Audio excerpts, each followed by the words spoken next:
Keir Starmer is talking nonsense. You can just see the impact that decades of underfunding have had on our students. We want welfare, not warfare. This is not the change that people voted for. This government, they have enough money for supersonic missiles. They should have enough money for supporting children with SEND. Honestly, I've just been so disappointed that a Labour government is doing this. Starmer always says that these are tough decisions, but why are the tough decisions always for people on benefits, or always for people who are poorest in our communities?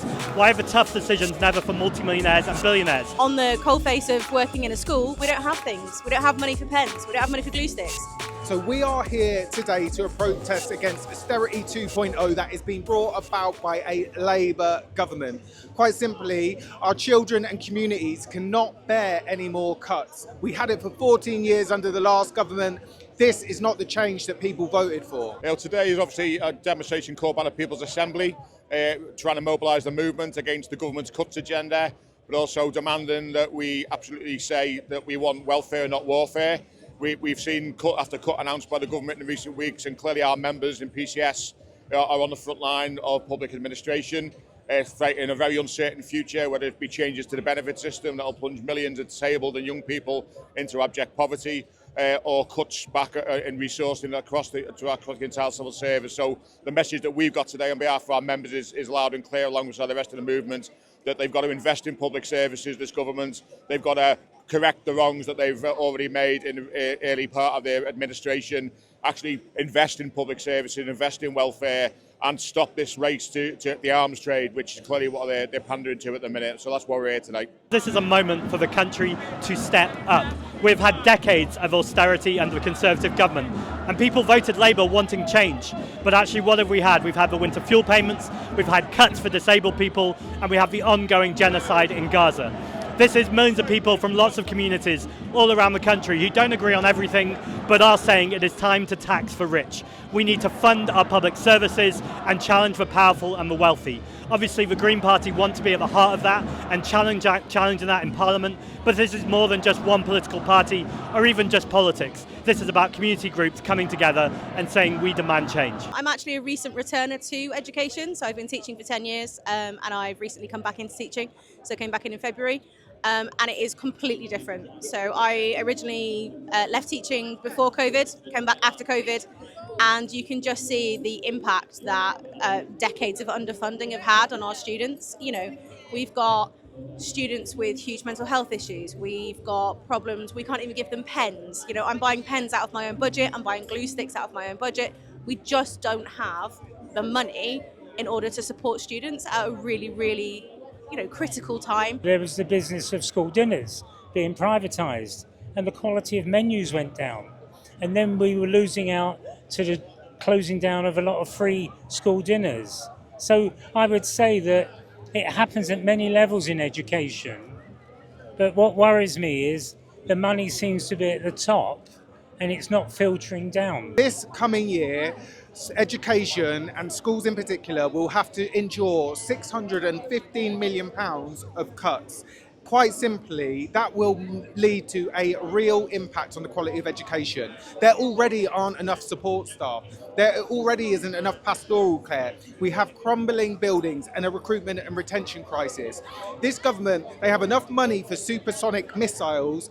They should have enough money for supporting children with SEND. So my sign says money for bombs, but none for glue sticks. And it's about where Starmer is kind of directing his funding. So, you know, he's directing funding towards defence spending and bombs, but actually on the coalface of working in a school, we don't have things. We don't have money for pens. We don't have money for glue sticks. You know, I'm stealing and borrowing books at the moment so that the boys I teach can write down things in a book. We're here because the government are trying to put cuts in place to the benefit system that supports so many disabled people. It's under the guise of trying to get people back into work, but actually that's not what half the benefit system is for. I receive PIP as a benefit and I work full time. Without my PIP, I wouldn't be able to work, and so it is such a lifeline to so many people.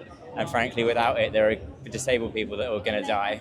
Honestly, I've just been so disappointed that a Labour government is doing this, basically. I think it says that they don't care about the disabled people in this country. they're basically just trying to redo exactly what the Tories were trying to do in their previous government. I felt like my expectations of them were low and they've not even met that.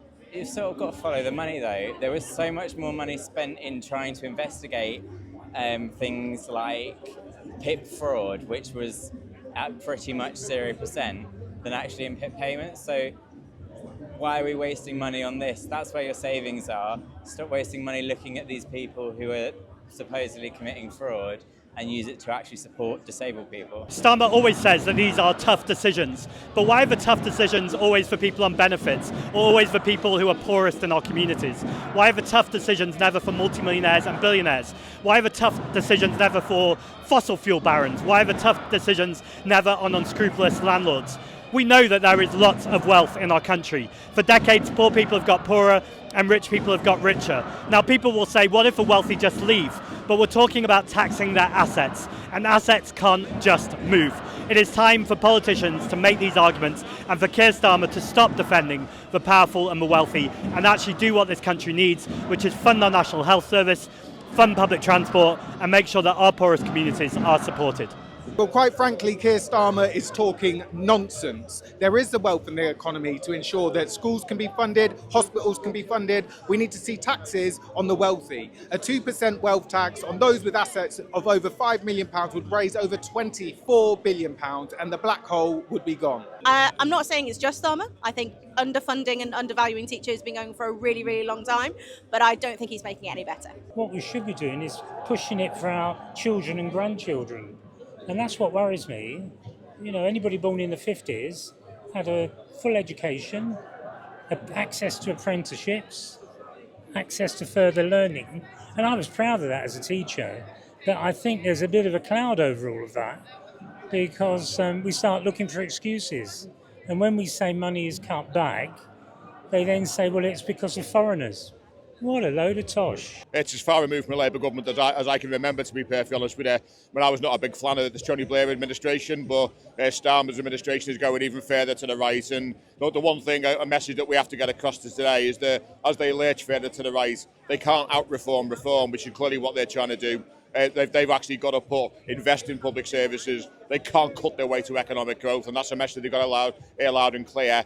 But as well, on the international scene, they have to absolutely call out what is going on in Gaza right now for what it is. It's genocide, and they absolutely are complicit in it, and they've got to stop.